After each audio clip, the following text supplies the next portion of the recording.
What is up guys, my name is Jeff Wave and today we're going to be talking about how to use your cinematic camera for streaming.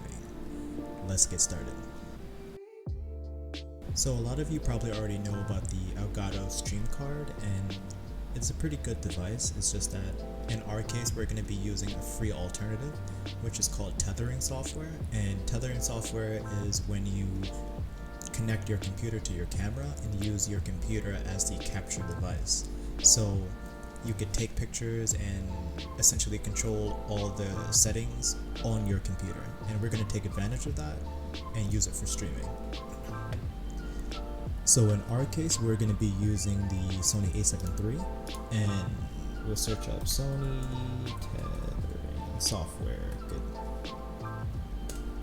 And Sony has two tethering softwares. They have a paid one and a free one.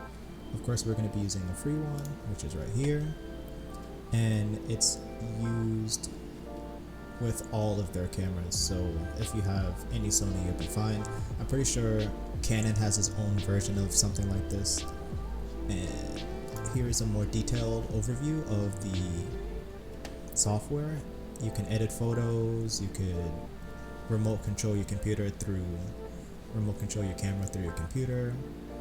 It's just really good stuff, and essentially all of the quality you get out of your camera is going to go directly into your computer for streaming. So you don't necessarily need something like a streaming card, which costs like $100 plus, and so yeah. Okay, so this is how the software looks when you connect your camera to the remote function of this program. All the settings are going to be on the side.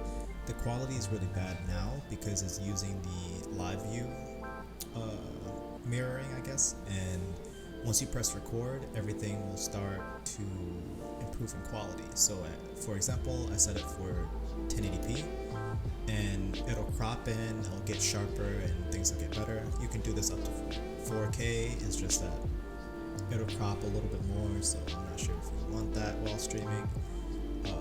Yeah, you can change the ISO settings, you even have the histogram at the bottom, and where to save all of your clips, and yeah, it's pretty good software for free. I mean, I don't know why people don't talk about this more. The Elgato is pretty overrated if you can get this for free. So yeah, that's about it for the video. If you want, like and subscribe.